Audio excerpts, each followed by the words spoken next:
முருகப்பெருமான் தன்னுடைய பக்தர்களுக்காக இவ்வளவு கீரை இறங்கி வந்து இதையெல்லாம் கூட செய்வாரான்னு நினைத்து பார்க்கும் போதே முருக பக்தர்களாகிய நம்முடைய ஒவ்வொருவரின் கண்கள்லயும் ஆனந்த கண்ணீர் வராம இருக்காதுங்க. அதுவும் மகான் பாம்பன் சுவாமிகளுடைய வாழ்க்கையில முருகப்பெருமான் நடத்திய ஒவ்வொரு அதிசயங்களையும் கேட்கிற போது நமக்கெல்லாம் மெய்சிலிர்த்து போகும். இவ்வளவெல்லாம் முருகனை பூஜிக்கிறோமே, அவன்தான் கதின்னு இருக்கோமே, நம்முடைய துயரங்களை எல்லாம் முருகன் துடைப்பாரா, நமக்கு நல்ல வழியை முருகன் காட்டுவாரான்னு மனதிற்குள்ள எங்கோ ஒரு மூலையில ஒரு சிறிய சந்தேகம் முருகன் மேல நமக்கெல்லாம் இருக்கத்தானே செய்யும். அதுல ஒரு தப்பும் இல்லைங்க, ஏன்னா நாம எல்லாம் சாதாரண மனிதர்கள் தானே. ஆனா இந்த பதிவும் அதுல வருகிற பாம்பன் சுவாமிகள் வாழ்க்கையில முருகன் நடத்தின அதிசயங்களையும் நீங்க முழுசா கேட்டு முடிக்கிற போது அந்த முருக கடவுள் மேல ஏதோ ஒரு மூலையில கொஞ்சம் ஒட்டிக்கிட்டு இருக்க சந்தேகமும் காத்தோட காத்தா கலந்து போயிரும்னு நான் நம்புறேன். பாம்பன் சுவாமிகளை நமக்கெல்லாம் தெரியும், முருகப்பெருமானுடைய பரிபூரண அருளாசியை பெற்ற மகான். அவர் மட்டும் முருகனுடைய அருளை பெற்றா போதாதுன்னு தன்னை நாடி வருகிற எல்லோரும் முருகனுடைய பரிபூரண அருளை பெற வேண்டும் என்று அதிசக்தி வாய்ந்த சண்முக கவசம், சஸ்திரபந்தம், மயூர பந்தம், சதுரங்க பந்தம் போன்ற பல பந்தங்களை முருக பக்தர்களுக்கும் முருகனுக்கும் பந்தம் ஏற்படணும்னு நமக்கெல்லாம் கொடுத்த மகான் பாம்பன் சுவாமிகள்.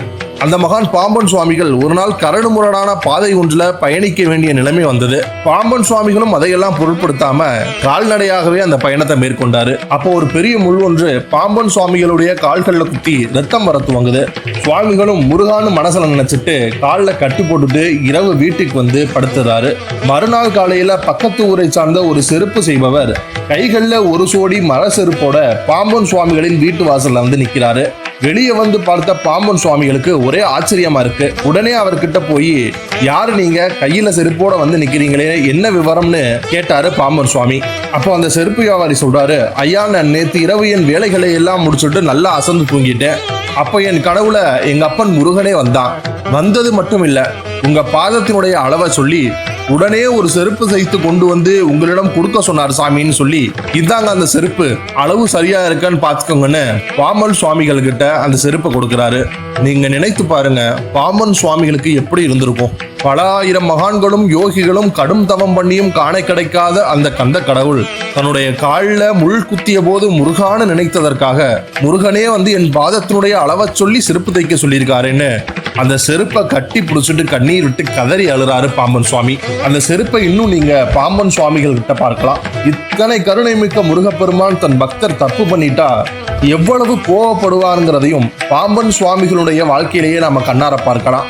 பாம்பன் சுவாமிகளுக்கு திருமணமாகி 3 குழந்தைகள் இருந்தாங்க. இருந்தும் பாம்பன் சுவாமிகள் முருகனுக்கு சேவை செய்ய துறவரம் மேற்கொள்வதையே விரும்பினாரு. அதனால ஒரு நாள் பழனிக்கு சென்று அந்த துறவு வாங்க போவதாக தன் நண்பரான அங்கமுத்து என்பவர்கிட்ட சொல்ல, அங்கமுத்துவோ அந்த 3 குழந்தைகளுடைய நலம் கருதி துறவு வாங்க பழனிக்கு முருகனே உன்னை வர சொன்னாரான்னு கேட்க, பாம்பன் சுவாமிகளும் பழனிக்கு போக வேண்டும் என்கிற ஆசையில ஆமான்னு போய் சொல்லிடுறாரு.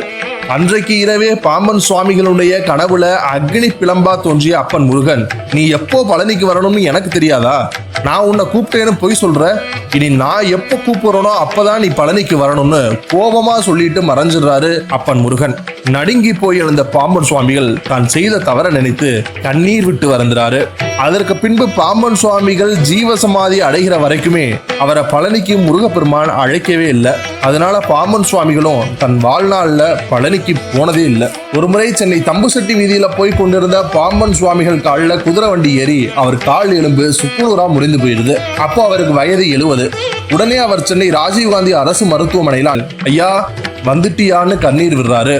ஆமாங்க, வந்தது மயில்கள் மட்டும் இல்ல, எங்க அப்பா முருகனும் தான். அந்த சம்பவம் நடந்த அடுத்த நாள் எக்ஸ்ரே எடுத்து பார்த்த டாக்டர்கள் மிரண்டு போயிடுறாங்க. எந்த காலை சரி செய்ய முடியாது, வெட்டி எடுக்கணும்னு சொன்னாங்களோ அந்த கால் முழுமையா குணமாகி இருந்தது.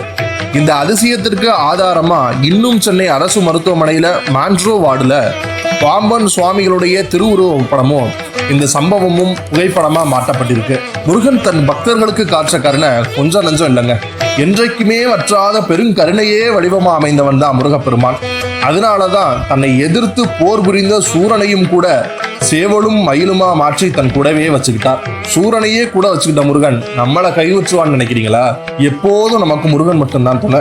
அருவமும் உருவமாகி அனாதியாய் பலவாய் ஒன்றாய் பிரம்மமாய் நின்ற சோதி பிழம்பதோர் மேனியாகி கருணைக்கோர் முகங்கள் 6 கரங்கள் 12 கொண்டு ஒரு திரு முருகன் வந்தான் அங்கு உதித்தனள் உலகம் உய்யன்னு கச்சியப்ப சிவாச்சாரியார் பாடுறாரு. முருகன் வந்ததே நம்ம காப்பாற்ற தான். நம்பிக்கையோட இருங்க, முருகன் காப்பாற்றுவார்.